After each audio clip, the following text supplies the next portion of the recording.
Remember a while back I dropped that video about a new map? Surprise! Paragon are working on a brand new map. And since then I've not really touched on the topic. Well, today we got more news on the progress being made on the new map Monolith. Yep, the name of the new map is Monolith, something I wasn't allowed to reveal way back then. Now I just want to point out that the concept art looks a lot different to what I actually played on. What I played on was a lot more green, foresty, and there weren't many textures, whereas this looks a lot more darker and with sort of red sand everywhere. I actually really like this concept, and I would probably prefer the map to look something like this. You also get to see how close the inhibitors are from this picture, something I did complain about in my new map reveal video, but if you haven't checked that out, definitely do so, as I won't really be repeating myself in this video. Now the new map is actually 30% smaller than the current map. Obviously this is because of the removal of travel mode. I think the best way for me to explain everything going on in the new map is probably with a live demo. Okay, so the first thing that I noticed on the new map is that they've slightly changed the ore prime. Remember in my previous video I mentioned that the ore prime had one way in, one way out. Well, now the ore prime is over here, and it looks to be that there's one way in and there's also another way in now, which is one of the things I mentioned that I didn't like about the map. I didn't like that the ore prime was sort of enclosed, so it'd sort of be like this. There was no way to go through here and you just have to come through this one path here. But now I like the fact that you can go through two paths. I think this makes it a lot more fair and it's not as enclosed as before.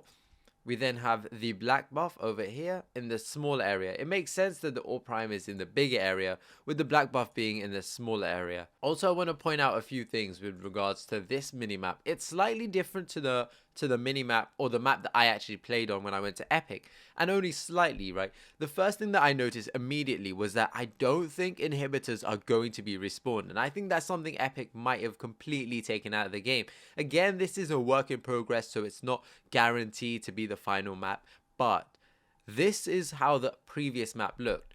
The inhibitor would respawn over here, so you would take the buff and you would hand it over here, right? But now this appears to be the end of the map. This white line indicates it's like the outline of the map, so that means the ore prime respawn hand-in area has been removed. This also tells us that the gold buff has been removed. Previously the gold buff would sit, I think, around here.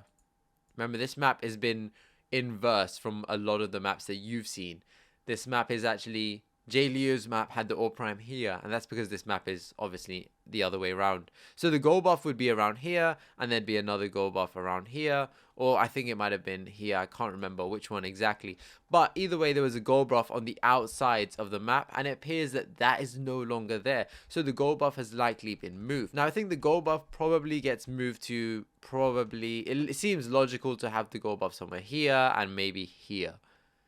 That's where I would have the gold buff if I was Epic. Just because now it presents opportunities for the jungler to get it, as well as the lane. So lane, jungle can also get it, and I think that's better than having it just on the far outskirts of the map, where it's really, really difficult to contest. At least now you can actually contest the gold buff. So I would say this area, somewhere here, you would have the green buff. Also this area. And I would hazard a guess that the green buff spawns probably somewhere around here, I think, from memory. And then you've got the other green buff around here. Although this could actually be the blue buffs, because I remember the blue buffs being closer. And then you'd have the blue buff somewhere here. And then here. I actually think they could be switched, so I'm not too sure. But what is interesting here is that the buffs are all in one jungle, right? Now, this is obviously speculation. This is from what I remember, but it looks like all the buffs. You've even got the gold buff here. So it looks like all three buffs are in one jungle. Now, this was, I think I remember being white camped, but the blue buff could also be here, right? It's not all set in stone. So whereas in Paragon you have this top-down sort of thing, you've got the blue buff, for example, here, and then a blue buff here, and then say a red buff here, and then another red buff here. It's actually diagonal on this map, and both buffs are together, which is interesting, right? Because you could clear one jungle and take both buffs. Also want to talk a bit about the shadow pads. So in all my games, I was usually over here, laning on this side. And this was a shadow pad. This was a shadow pad with the white mist. You couldn't see past this. You couldn't see past down. So you really need wards. And what this map is actually, actually need a lot of wards on this map. It's you can see the jungle is quite chaotic, so you definitely need a lot of wards. There's a lot of ganking potential in this map. I actually think there's 3 ganking potentials. So you got these paths from the jungle here, right? But then you also have this thing here. I actually think you could double jump over that as Kalari, I think. And maybe Gideon could teleport over this. So what you could do is you could teleport over it if the team were fighting here. You teleport over it. You could use your ult.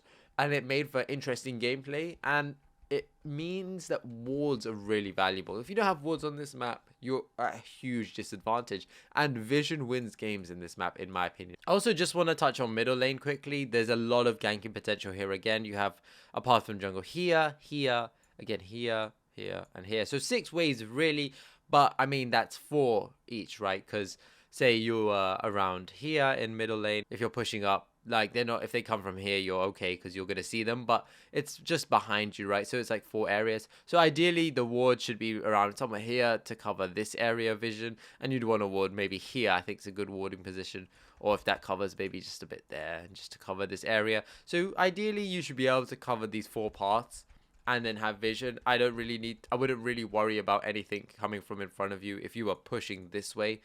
So this would be fine. But 4 ways to gank someone, that's, I mean, in Agora, you currently have just 2. You come from middle up the path. And again, that's like not that risky. Whereas here, someone could actually come, just you fighting in the middle of the lane around here, someone could actually come from behind you now. Whereas if you were fighting in the middle of the lane currently, they're just going to come right next to you. So this is a lot better for junglers, I would say, and you're going to enjoy it. They've given you the tools to perform really good ganks, and vision is key, as I've already mentioned.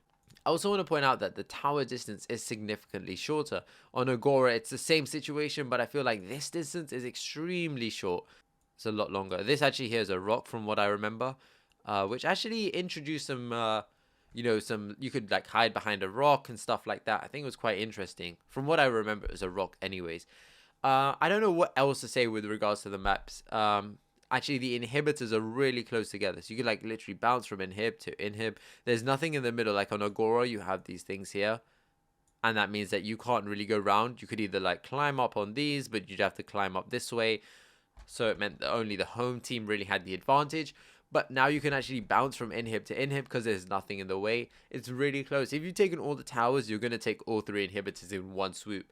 Pretty much all the time from the gameplay that I experienced anyways. I hope you guys enjoyed this breakdown of the minimap. I'll be taking questions on stream about the new map, or you can chuck your questions down in the comment section below.